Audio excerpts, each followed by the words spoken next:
Europska unija odlučila je da i dalje blokira korištenje ruskih zamrznutih sredstava, ali je obećala da će Ukrajini obezbediti financijsku podršku za naredne 2 godine. Na samitu u Briselu lideri EU nisu uspjeli da postignu dogovor o korištenju 140 milijardi evra ruskog novca koji se nalazi u belgijskoj klirinškoj kući Euroclear.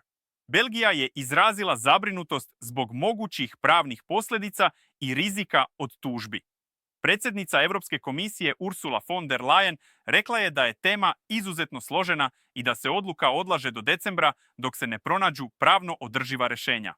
Belgijski premijer Bart de Wever upozorio je da bi konfiskacija tih sredstava mogla izazvati financijsku krizu i pravne procese bez presedana. Uprkos odlaganju odluke, predsjednik Europskog savjeta Antonio Costa naglasio je da će EU garantovati Ukrajini sredstva potrebna za odbranu. Ukrajinski predsjednik Volodimir Zelenski ocenio je odluku kao signal političke podrške, dok je Rusija upozorila da će svaka konfiskacija izazvati bolan odgovor. Samo dan ranije SAD su uvele sankcije najvećim ruskim naftnim kompanijama, Rosneftu i Lukoilu, prvi direktan potez administracije Donalda Trumpa protiv Moskve.